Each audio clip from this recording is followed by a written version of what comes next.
Hi there, I'm Lisa, Starr of Wynne Business, and welcome to another episode of StarrCast. You may have been wondering how the wellness movement is working in some other continents, and today we have a guest who is coming from just one of those far-flung places, Kenya.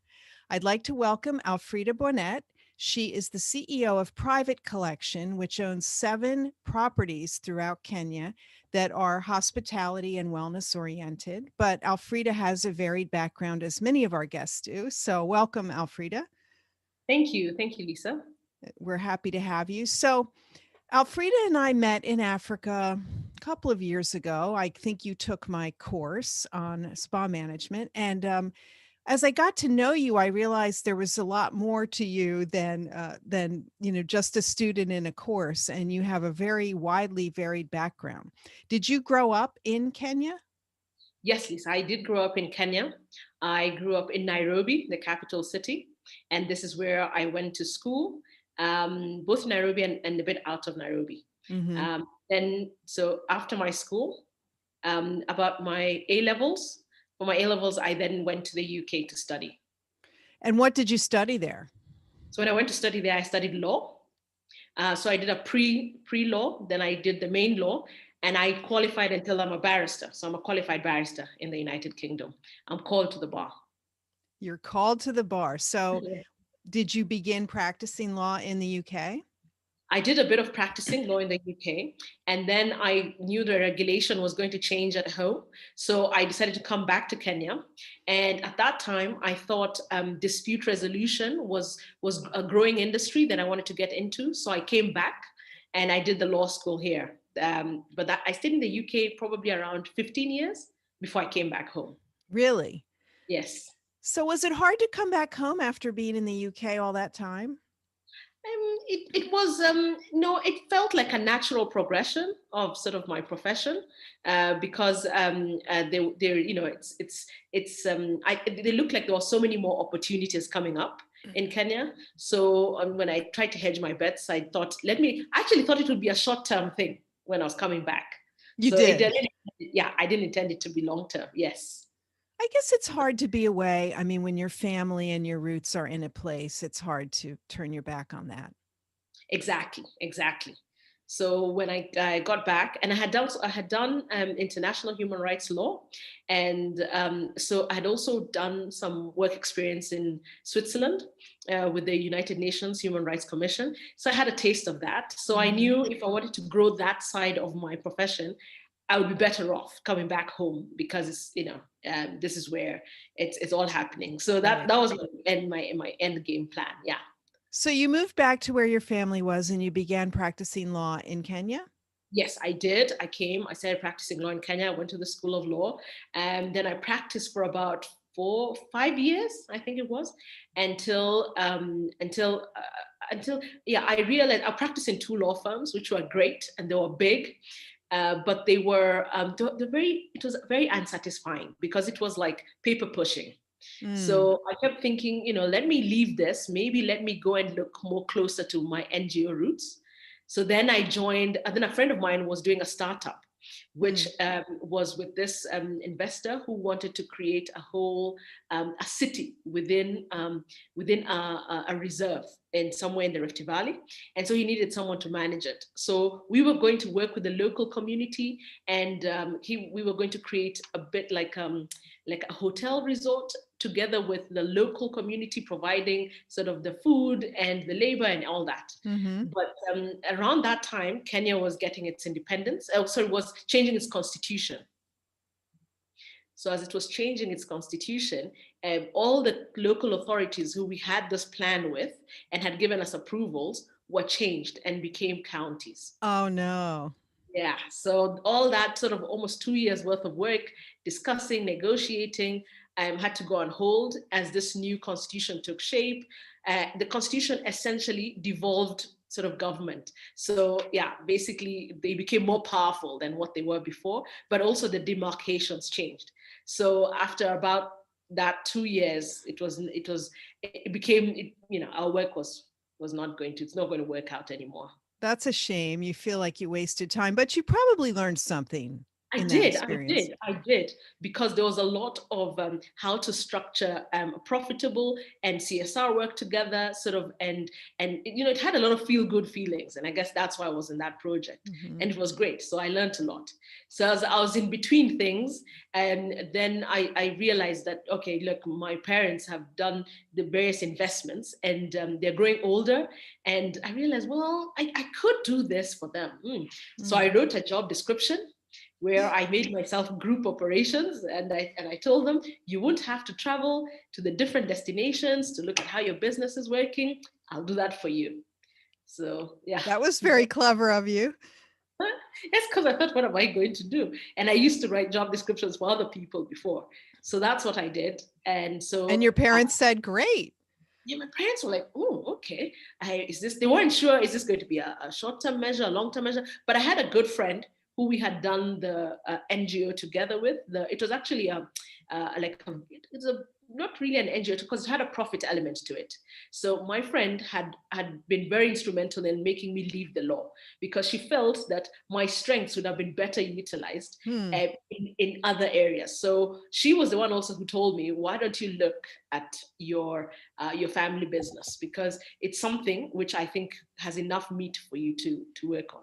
So when I came, I looked at their portfolio and I realized the most probably exciting would be the hospitality, because I was now used to speaking to different people, so I naturally fell into it. You sort of gravitated to that Exactly. realm, the hospitality realm. Yes, yes. And so when I got into the hospitality realm, I thought everything was very organized. I realized, nope, it was because the businesses had grown organically. And there was not a lot of structure and a lot of order. So a lot of my earlier journey was trying to set up systems, no, trying to learn about hospitality, this new business, trying to then look at what makes it excellent, and then now trying to see, okay, how can I do some change management? Because a lot of the people who had been in our organizations had stayed there for many years. So that was interesting. Yeah, they're not too excited about changing things around, are they? No, they're not. They're not. And they always were like, well, we grew up with you, you were young, so, what are you now telling us? So it was a lot of negotiating and trying to win them over. How did you do that? It took a long time. It took a long time because every time we would have discussions and we'd say, this is what we want to change, they will all nod and say, yes, this is true. Right. Then they would go to my parents, and then my parents would say, oh, that's fine. And you just do it. Let's carry on. So I then used to live at home. So I started to work on my parents. So I started to get them to understand the various things I had come across, because I went to several business, small short courses as well, because I'm a fan of them. I like 3, 4, 5 days, 1 week. So there's a business school in Nairobi, which I enrolled for like new managers and stuff. So I decided to just go. So every time I learned all this stuff, I realized I would not talk as if it was me telling them what we should do. It was like, this is what I learned, and I think this would be interesting. Oh, that was a good tactic. Yeah. So they couldn't. Yeah, and I made little short summaries which I would send to my parents. So then they told me, why don't you start like little courses for your managers where you mentor them. So that's the only way I got around. So when I encountered anyone with deep obstacles, I then would try to do like a little one-on-one, let's talk. Let me try and understand, why is it that you want to keep doing what you're doing, and this, why don't we try this other way? So and I gave myself deadlines, because there were several managers. There were not just one, there were several, but they were like cut from the same cloth.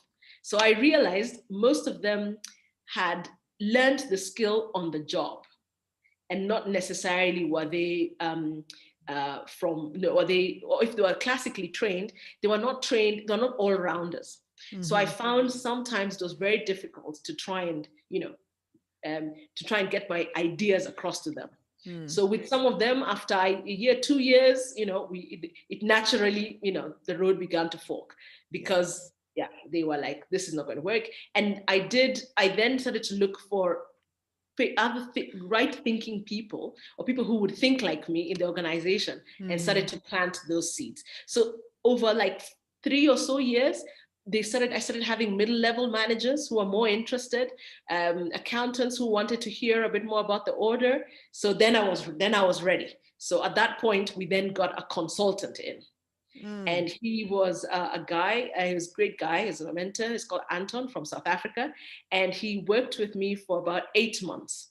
So it was like a master's in hoteliering, because he took me from this is how you do costings to this is how you do this is what you should look for in a manager.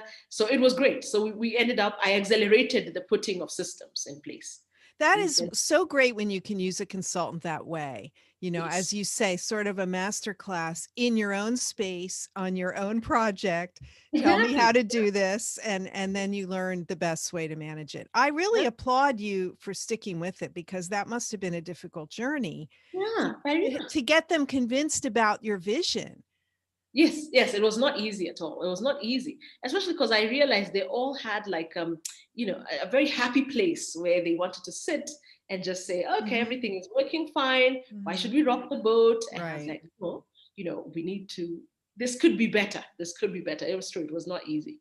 I think it's also a challenge sometimes, and you tell me what you think, but when you have an employment group, an employment pool who hasn't really experienced what you're delivering, if they haven't traveled or been a spa or hotel guest, then they don't really get the end product that they're striving for. Do you see that? Yes, I find that a lot.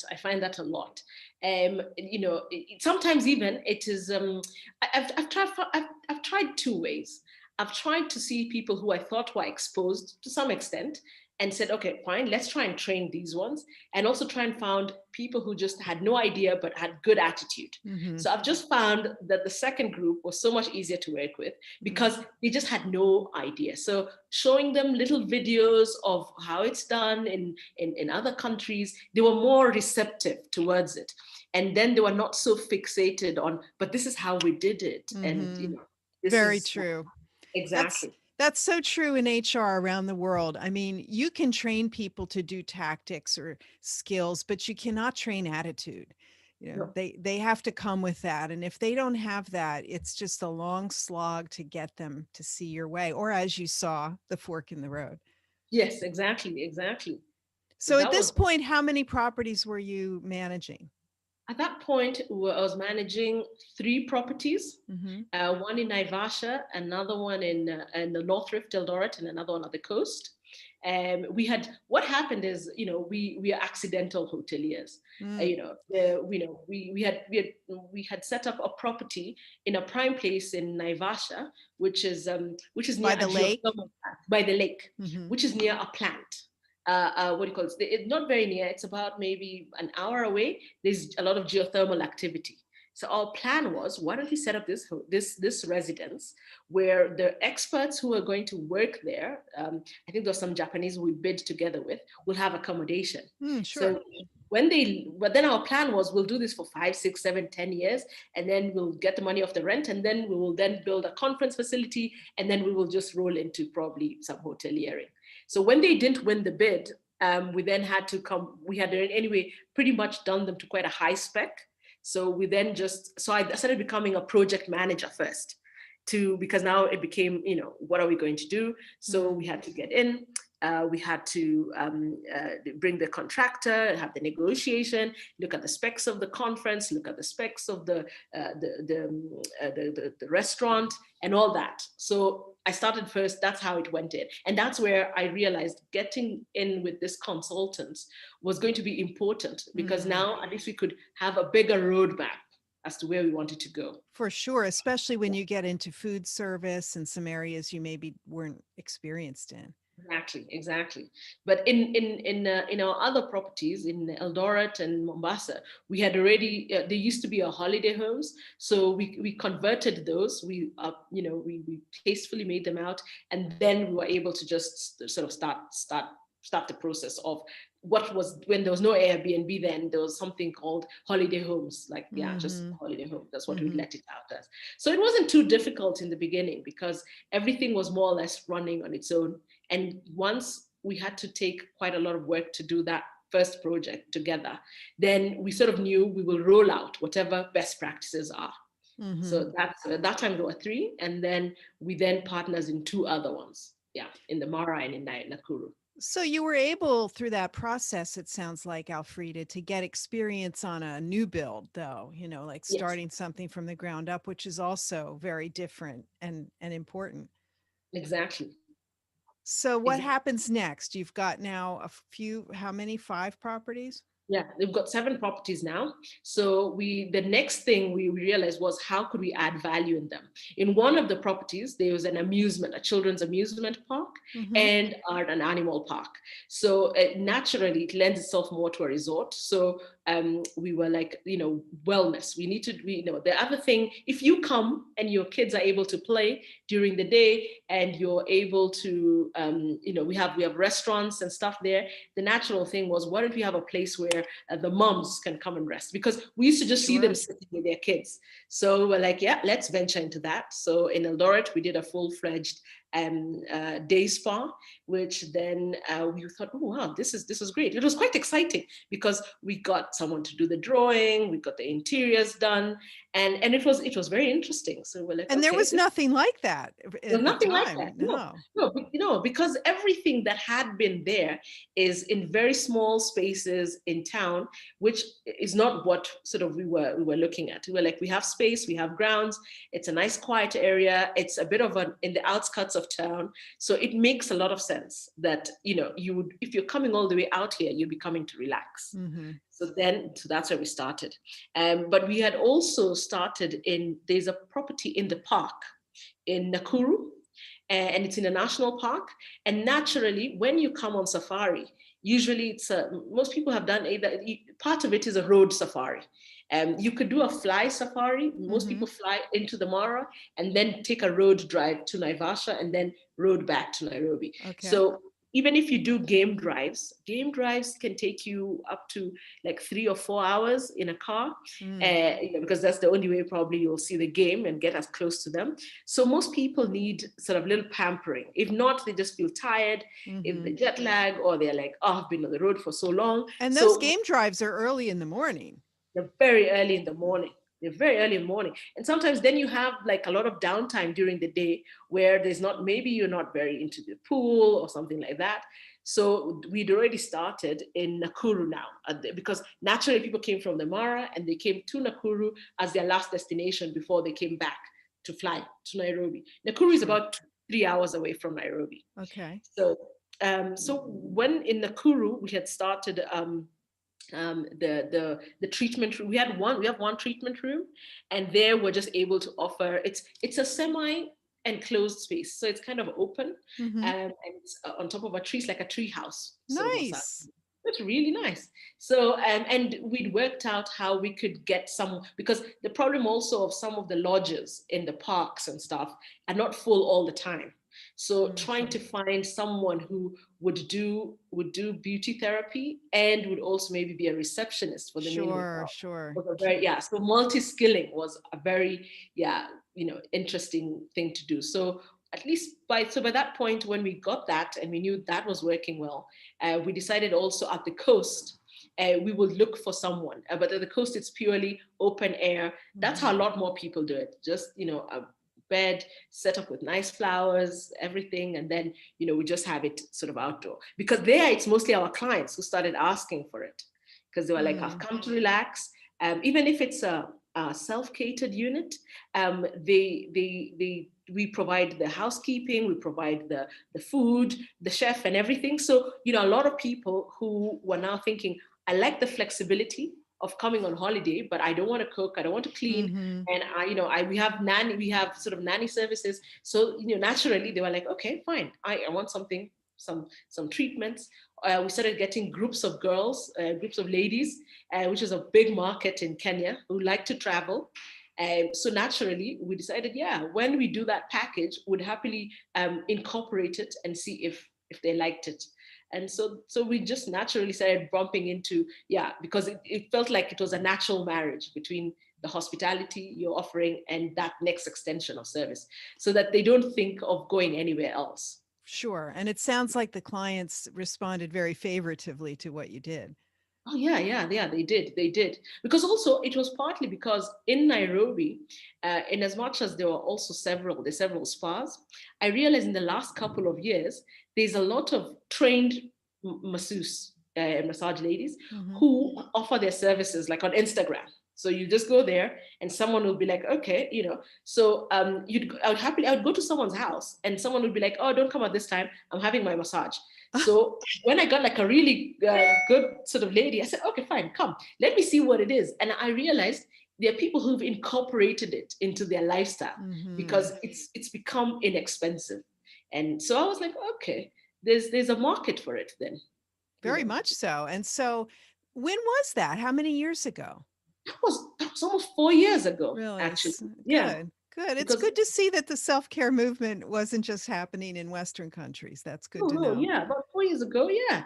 Yeah. So I realized, yeah, this was something that probably was happening to people, and I was realizing it in a generation there who were like, okay, I want some pampering.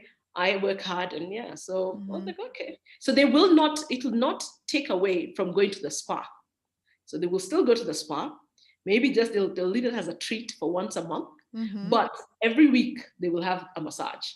So it's like, okay, there's a yeah, Yeah. and So, that's so you could have both. It was possible for both to coexist. exactly. And now you started seeing people like what we started to do was when I travel, I would make sure I buy my nice bath salts. I'd buy my massage oil or whatever it is, so I could have my home kit and I could have sort of at the spa if I wanted. And I realized it wasn't only me thinking that, because where I go to do my nails, they started selling very high end sort Mm. of products. And they're like, we will do this for you, but you can, they're upselling where you can take it home, and yeah, Mhm. yeah, yeah. So it seems there was a growing body of people, because that was in some nice sort of, not a very high end place, but in a very fast move, more in a mall, which has got sort of quite some traffic. So I was like, okay, so this is really beginning to take off. Yeah. So, do you have people come to the spas at this point who are not guests in the property? Yes, now Locals we come? not your locals, especially the ones that are in the town. We do get in, especially like the other day, in the Eldoret place. The customers themselves were like, look, we definitely need a steam room and a phone, because it's not enough. We feel, if you did that, and the reception has been really great, which surprised me. So it seems to be very customer led. It seems they because also, even though that's outside of Nairobi, it's the price point is really low, Hmm. and it's an agricultural town, but there's the farmers are fairly wealthy, so you find people who are like, oh, I thought I had to come all the way to Nairobi to get this type of services, but clearly I don't. So that's what we're finding, a lot of people just from the town coming in.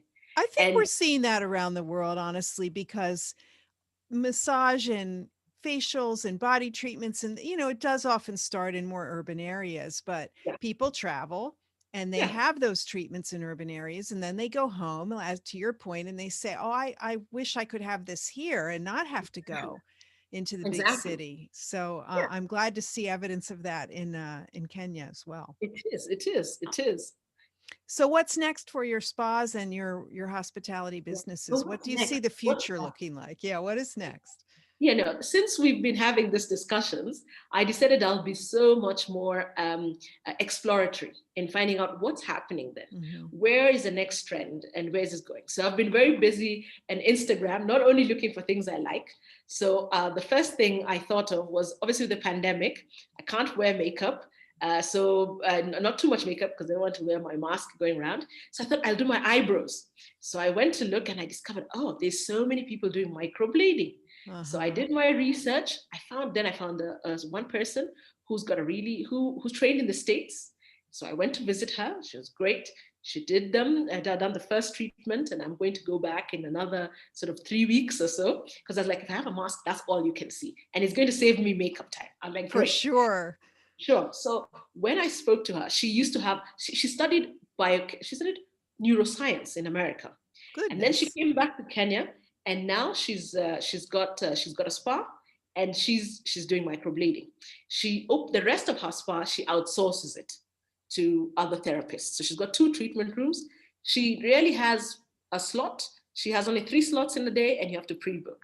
So I was like, oh, that's interesting. Mm-hmm. Then I went and I saw there was a trichologist. So I went to see this lady doing hair. She had a machine. She was searching to see what kind of follicles I have. She's got like a nurse who's in her trichology place. So she can do 2 things. She did 2 treatments for me. One, she then gave me, I was given a head massage for about 40 minutes, a wash and a head massage. And then I had a serum treatment. I don't know what they call it, but they take your serum, they shake it in this machine, and then they inject it in your hair. They inject it into your, not your scalp, into your hair. In your scalp. Really? So many injections. Yeah, tiny ones. I forgot what the name is, but it's a serum. They put your own serum. So it's your own blood where they've taken serum and they say it stimulates, I don't know what. Oh my goodness. Okay. Yeah, there's a whole nurse doing this. I said, okay, this is very interesting. Then my next door neighbor at the office came to look for office space. So when I was talking to her, I asked her, what is it you want to do? She wants to grow from her 2-room treatment room. She wants a bigger space, like next to office. I said, okay, so what, is it that you just want more treatment rooms? She says, yes, and other things. So we are engaging. She gives me her plan, and then she leaves the whole space empty near the windows. So then I said, I see you've not really added the treatment room. She says, no, that's going to be for lounge. It's going to be like a lounge where I'm going to do IVs. For yes. So so all these people, I've more or less befriended them, because ever since I came on the We Work Well conference, I got exposed to all this like the Theraguns and all this other spa accessories and things. There are so many tools now, handheld tools. Yeah. Yeah, so I was like, maybe in Eldoret, what is really big there, and maybe, and also in the safari lodges, it's muscle relaxing, because in the highlands there we have a lot of athletes. So there, I'm just looking for something specific for them, but also for this ladies, because one of the things that got me interested in the microblading, for example, which I thought is something we could do in Eldoret, is this lady has like a training she does. So she goes to different towns. And so she'd done some of the 3 major towns. And so when I was looking at the trend, I said, so when I met her, it was twofold. I wanted to try and find out, why do you go to Eldoret? She says, because I have customers there. And it's not cheap. I mean, I think it's about $300 to do your eyebrows. Yeah, which is, I think, standard in the world. And she says, I have many clients. So I need to go back and do the touch up. And they usually bring others and everything. That's amazing. I know. So I decided, with some of these people who are willing to travel already, I don't have to scale up myself. I can get into partnerships first to then make these services available, because people are now are now aligned to the fact that you need to book. Kenyans don't like booking for anything. They don't like to reserve ahead. They don't like to reserve anything. But if they understand the scarcity in, for example, time, and from like when I came to your training, your bootcamp training, and you are like, you have to create that artificial sort of, you have to create time slots where you try and push them into almost like you would a doctor's service. So I realized I could work with these different people. So my plan is, I'm going to, before I fully venture into anything, for these people who want to grow their service, I have the facilities. I will then work with them to see how it will go. I'm a bit wary about the medical spa business, because I don't think I understand it. But I'm also now sitting on the like the committee creating the Spa and Wellness Association Kenya branch. Good. With a couple of ladies who introduced me to. So with that, I think we want to work on creating the standards and sort of standards. Important. That's so important. Yeah, in many and parts of the world that you exactly. standardize it. Yeah, because the one thing I remember the lady who was doing my eyebrows told me was, "Do you know that you can get this even for like $80 in Kenya?" I said, Mm. "What do you mean?" She says, "Because people are very price friendly, price sensitive." And I said, "But you will find that they're reusing the needles, they're reusing Oh, this, very unhygienic." So I realized that there is a lot of need to get into to regulate. So I'm now sitting on that committee, hopefully to do twofold, to understand a lot more. So I hope to do a deep dive so that when I know what to do next, we know where we are going to go. In the property that's lakefront, obviously the more softer elements of wellness is what we want to go into. The, come and, have you a better, want to create a better yoga space. mm, We do great food, but maybe do some more tailor-made like food, like maybe work with people who, come for like a wellness retreat, because I see that market is also growing now, where you get people who want to come during the week when it's not easy to get customers. right. So, so I'm working with some of those, especially to be able to create those packages. Because I realize once you've already done safari, or if people do safari one day, if you're Kenyan, you're very unlikely to do it every day. So Sure. they are more likely to say, okay, let me come with my group of friends, and this is what we want to do. So that's what I want to do. Try and create that. Well, Alfrida, Kenya is very lucky to have you, Alfrida Thank Boinett. you. Thank you. Traveling and bringing back what you see in other places to where you live, and serving the needs of the locals with your own personal brand of wellness. So thank you so much for joining us today. It was fascinating to listen to that, and I can't wait to see where you take your business next. Thank you so much, Lisa.